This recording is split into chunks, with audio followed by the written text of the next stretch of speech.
Petro deja en pañales a Álvaro Uribe, lo expone ante todo el país que no quiere paz.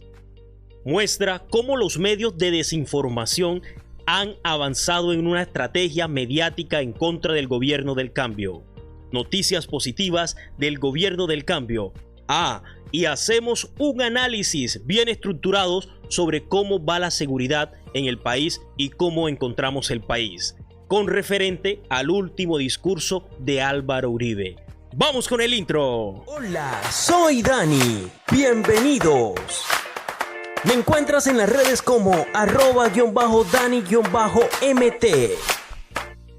Así es, señoras y señores, Gustavo Petro se enfrentó a Álvaro Uribe por las declaraciones que ayer hizo en la Universidad de La Sabana. Se las cantó plena, le dijo a Álvaro Uribe: ve, aquí está el artículo 467 y 468 del Código Penal. Es delito incitar a derrogar al gobierno y alzarse en armas contra el orden constitucional. El que, con el propósito de cometer delito de rebelión o sedición, sedujere personal de las Fuerzas Armadas, usurpare mandos militares o policial o retuviere ilegalmente mando político, militar o policial, incurrirá en prisión de 4 meses a 2 años. Así es, sí señores, y Álvaro Uribe no se quedó callado, ¿cierto? Vamos a recordar un momentico qué fue lo que dijo este señor rápidamente acá. Es quedarse quietas por la orden de un gobierno de que se quede quieta mientras ese gobierno estimulado al ELN y al movimiento popular del ELN a que presione con armas una constituyente. No puede ser que de un lado el gobierno esté promoviendo una lucha finalmente armada, una lucha popular finalmente armada, y de otro lado las Fuerzas Armadas se tengan que abstener de proteger a los colombianos. Hay que decir desde la Universidad de La Sabana, ese debate hay que darlo.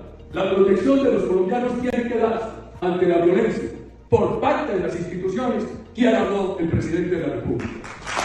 Entonces, quiera o no el presidente de la República, él está invitando aparentemente a las fuerzas que desobedezcan al presidente con referente de pronto al cese armado y demás cosas.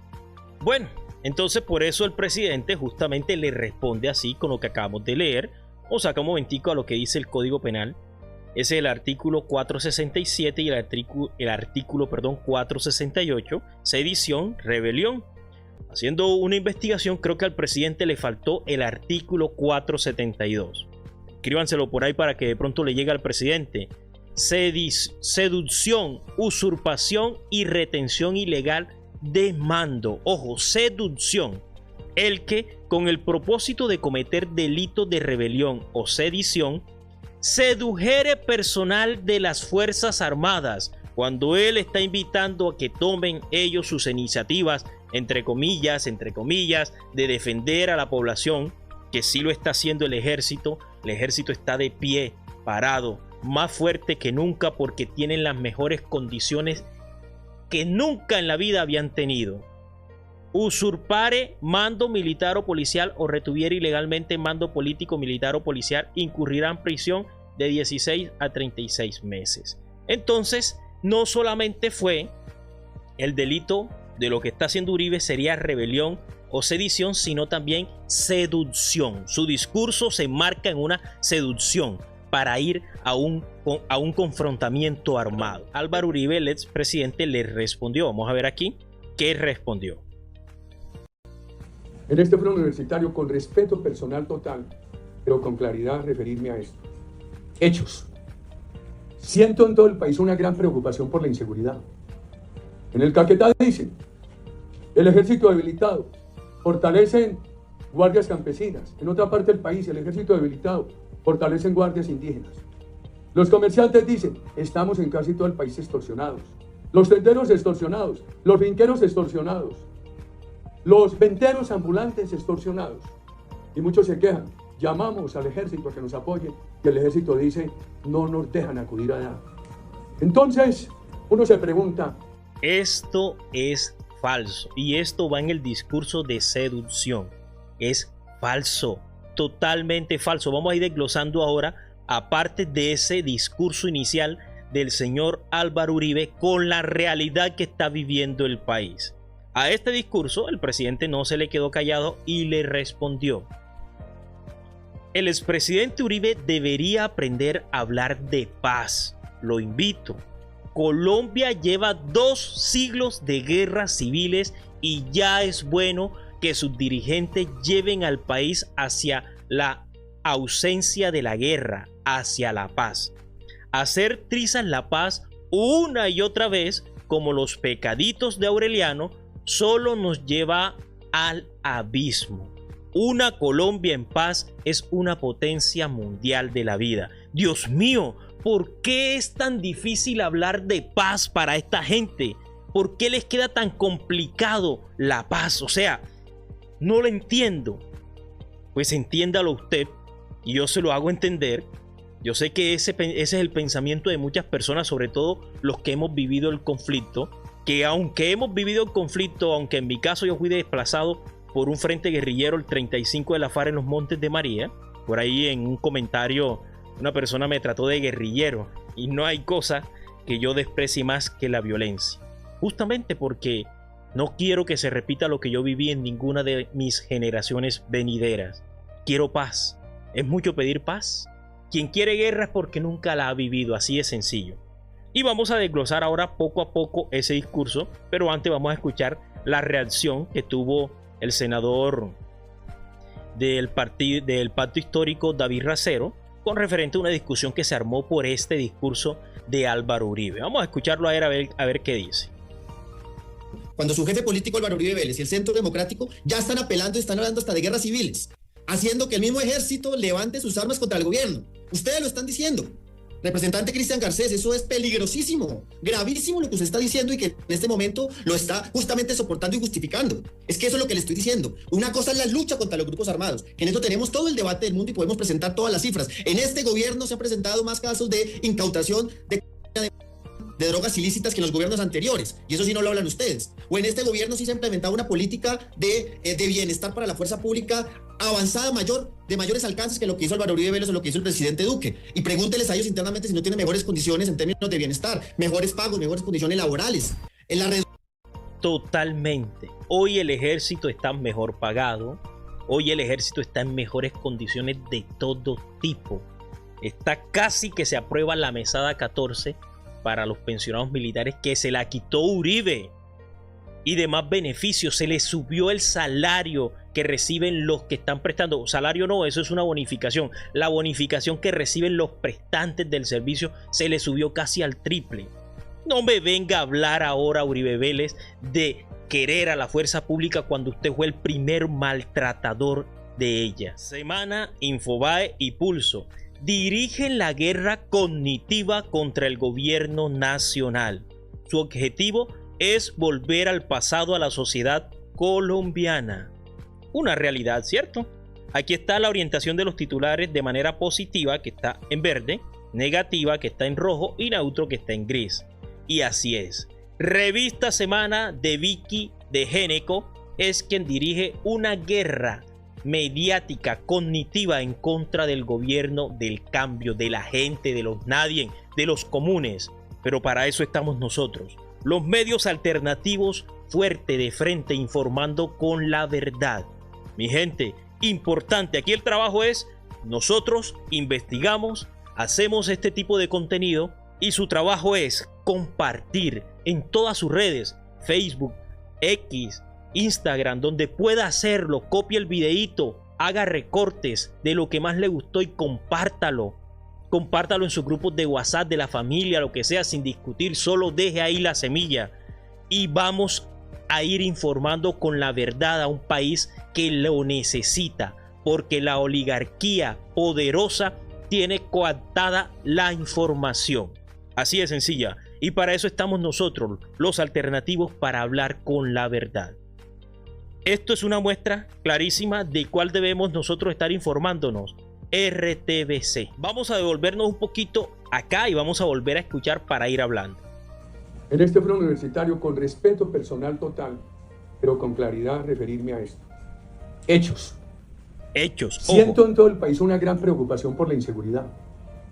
En el siente una gran preocupación en todo el país por la inseguridad. Vamos a hablar de inseguridad, señores.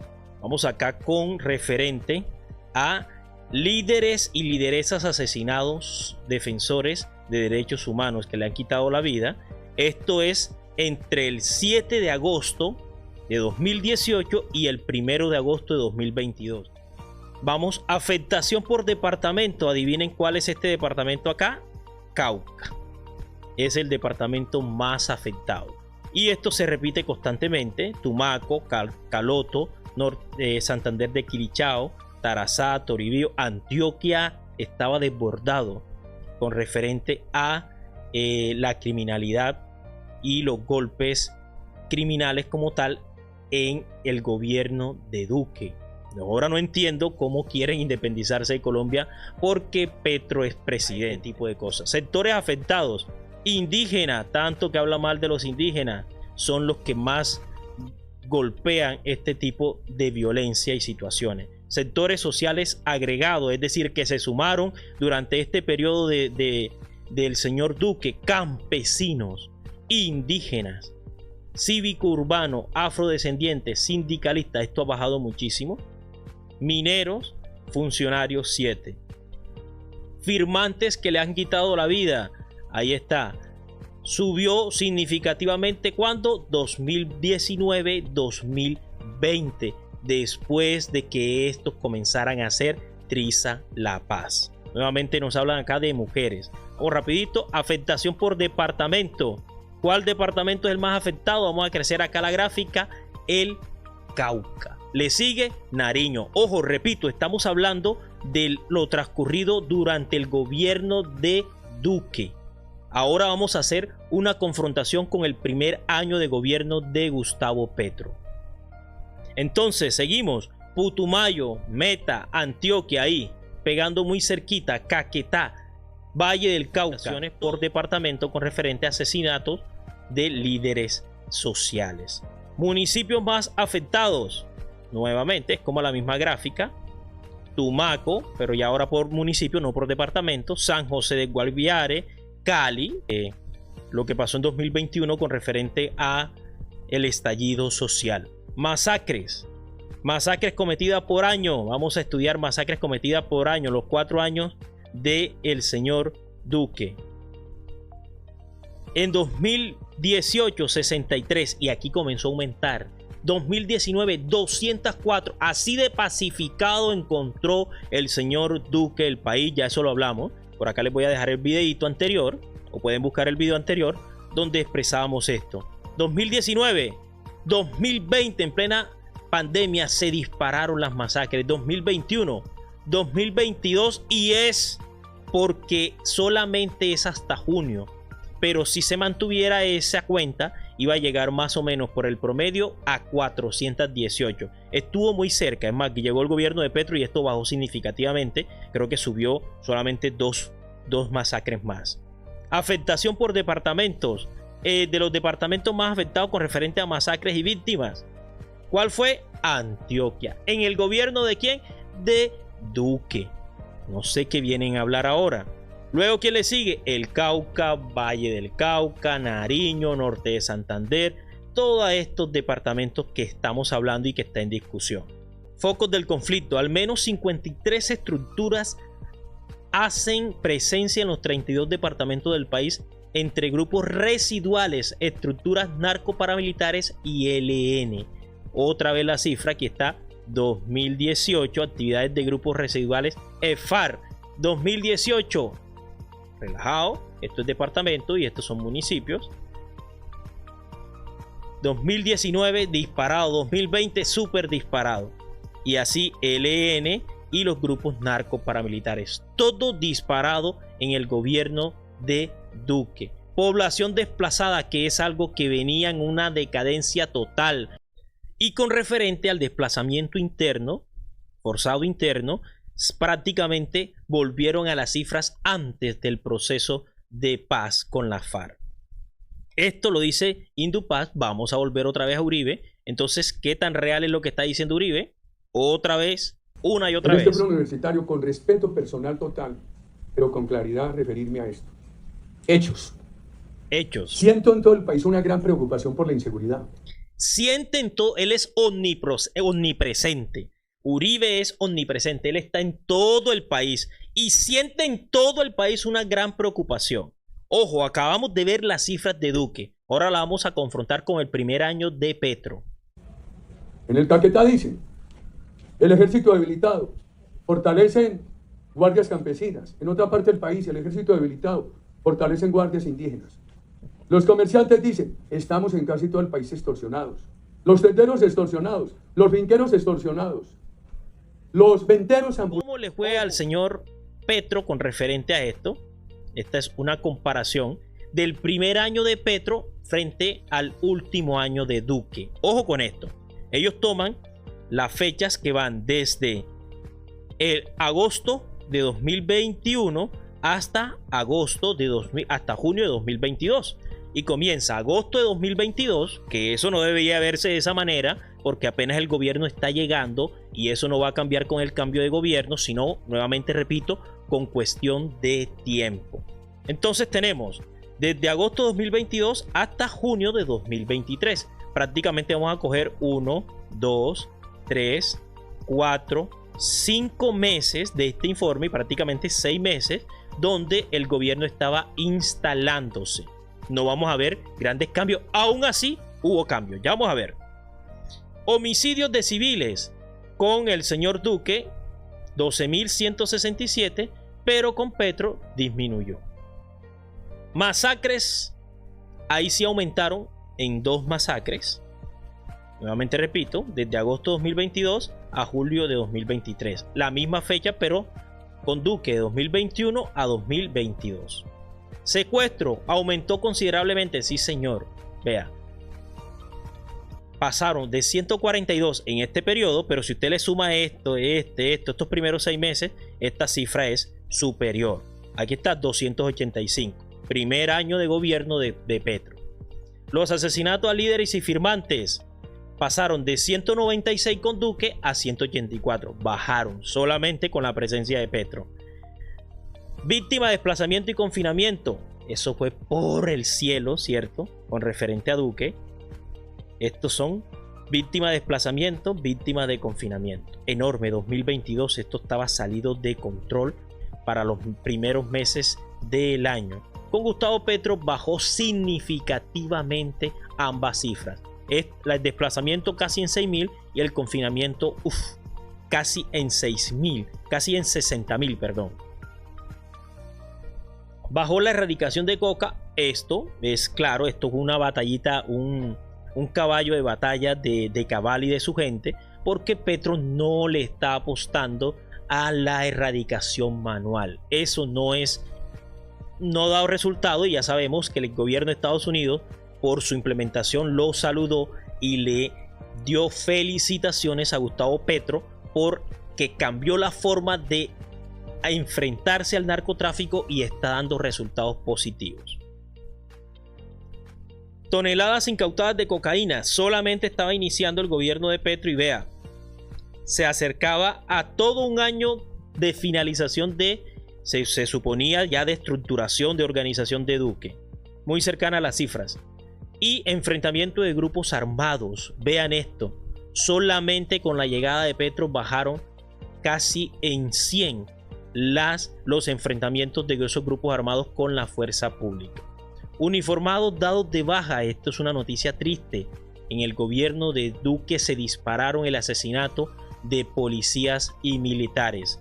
Con Duque en el último año 154 hubo plan pistola, ya lo hemos hablado, ¿cierto? Y con Gustavo Petro en ese primer año fueron 66 lamentables muertes. Miembros de las fuerzas públicas heridos también. Vea cómo bajó significativamente de 742 a 379. Mi gente, muy significativa, casi a la mitad. Enfrentamiento de grupos armados. Acá sí, entre grupos comenzaron, esto es un fenómeno que ya también estudiamos, comenzaron a irse peleando las zonas y aumentó casi en 60 los enfrentamientos entre esos grupos. Vamos entonces a confrontar ahora las cifras con año completo 2023-2024. ¿Cómo ha ido disminuyendo? Ya vimos 2023 con Duque. Ahora, ¿Cómo ha ido disminuyendo con referente a 2023? Los primeros meses, enero a marzo de 2023, enero a marzo de 2024. Los homicidios cayeron en un 3.3%, es decir, menos 102 homicidios en lo que va de 2024. Si ya en 2023 la cosa pintaba bien, en el 2024 la cosa ha mejorado significativamente. Lesiones personales, hubo un aumento, eso sí está alto, hubo un aumento de las lesiones personales, son conflictos, peleas entre personas y demás. Hurto en general bajó un 23.1%, esto fue súper significativo. Bajaron en un total de 29.370 los casos de hurto en el país. Secuestro para 2024, vea cómo vamos en este 2024, bajó en un total de un 52,9%. Recuerdan que para la comparación anterior había subido, bueno, ahora volvió a bajar y muy significativa, casi o más de la mitad en el secuestro. 2023 fueron 87 y 2024 fueron 41. Extorsión subió. Recordemos que esto se da justamente por desde las cárceles han capturado a muchos de estos bandidos y se han dedicado a este trabajo. Recordemos el vil asesinato del coronel de la Modelo, justamente fue porque comenzaron a apretar con referente a esto. La orden del presidente es mandar a estos pillos criminales a lugares de reclusión sin comunicación, cero comunicaciones. Piratería cayó, terrorismo cayó y muchísimo. Seguridad vial, para un total hubo una disminución del 14.3% en las vías. El país, vamos a volver al discurso de Uribe. Uribe mentiroso, Uribe mentiroso. Las cifras demuestran claramente cómo el país en extorsiones, cómo el país en asesinatos, en secuestro, con referente a 2024, sigue mejorando. Las cifras no mienten. Este justamente es un discurso para implementar el famoso golpe blando, un discurso mentiroso, donde las cifras nos muestran otras cosas. Esto es falso y Uribe justamente se toma de eso para crear caos. El uribismo vive del caos. Con referente a eso, vamos a recordar un poquito, hemos estado hablando de los falsos positivos y este titular me llegó al alma porque mis papás son campesinos, porque mi familia es campesina y vivimos y he escuchado muchas historias con referente a eso. Nos vendieron la idea de que campesinos eran guerrilleros. Esto dice un soldado. Se trata de los soldados Leonardo Guzmán y Gersaín Guzmán. Gersaín narró a la sala que terminaron involucrados en esos delitos debido a la estigmatización que se promovió por parte de sus superiores. Oye, así pasó. Les hacían creer que los campesinos eran el enemigo. Mire las palabras de este señor. En esa época sentía mucho odio, como el que sienten los acomplejados en estos momentos. A nosotros nos vendieron la idea de que el enemigo era el de la región, que eran hijos de gente de la región, que los campesinos eran guerrilleros. Así, eso comenzaba como un simple comentario, como el que acabó de hacer Uribe ahora, ¿cierto? Un simple comentario de que todo el mundo me está llamando, todo el país está en caos, siendo mentira, mostrando las cifras, cosas diferentes. Un simple comentario va creando una forma de pensar colectiva. ¿Eso quién lo dice? El mismo militar que utilizaron vilmente para asesinar campesinos. Vamos con noticias positivas del gobierno del cambio. Aprobado 70 artículos de la reforma pensional, incluido un umbral de 2.3 salarios mínimos. Es decir, que los que ganen más de 2.3 salarios mínimos van a pasar a cotizar a Colpensiones. Y gente, esa fue la petición del presidente y así lo están haciendo. Esto es en beneficio de todo un país. Otras noticias positivas. Esto creo que me llena de orgullo porque se burlaron de nosotros, mejor dicho, y hacían dibujitos de un tren volador, los muy escasos, cuando Petro habló de tren elevado, para no afectar justamente la parte en que piensan hacer el metro interoceánico. Y aquí vemos al muchacho explicando cómo va el avance de las vías férreas, de esa vía férrea y de las vías férreas en el país. Vamos a hacer un recorderis rapidito para que no se extienda tanto el video. Vamos a recordar cómo va el proyecto de Petro con referente al tren interoceánico. ¿Cuál es el tren interoceánico? El famoso tren elevado que se burlaron tanto, que conecta a Cupica del Chocó con Turbo en Antioquia. 2 océanos conectados por medio de tren. ¿Esto qué va a ayudar, mi gente? Aquí está. A que la idea es que el canal de Panamá tenga una opción diferente, o los viajantes o que cruzan de un lado a otro tengan una opción diferente para cruzar su mercancía. ¿Cómo lo van a hacer? Pues por medio de un tren que va a conectar estos dos océanos. Por aquí en cierta parte tiene que ser elevado, mi gente, elevado para no dañar el ecosistema o no afectarlo trascendentalmente, porque sí va a haber afectación. Caminando este proyecto, está en fase de prefactibilidad. Está estudiando todo eso. A final de año debe estar ya en aprobación. Sí. ¿Cuándo estarían listos? Estarían listos para el 2030 la totalidad. Pero Petro va a dejar contratado y todo organizado para que eso se dé. Y aquí quiero decir algo, gente. Esta es la importancia de continuar con un gobierno alternativo.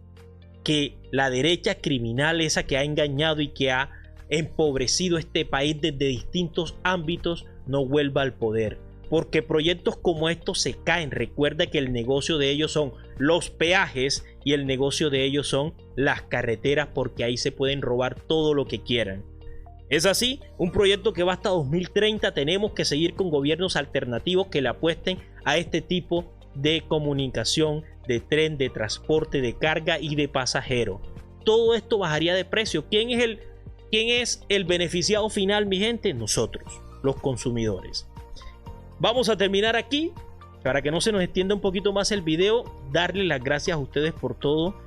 Seguimos creciendo, ya llegamos a los 13,000 seguidores. La invitación es para que, por favor, si usted está aquí, me siga, se suscriba lógicamente primero y ahí al ladito active su campanita para que estos videos le lleguen inmediatamente, yo los publique. Normalmente estoy subiendo videos todos los días a las 5:30 o a las 6 de la mañana para que ustedes se actualicen de todo lo que está pasando en el país. Eso ha sido todo por hoy. Dios me los bendiga. Nos vemos entonces hasta una próxima. Chao, chao.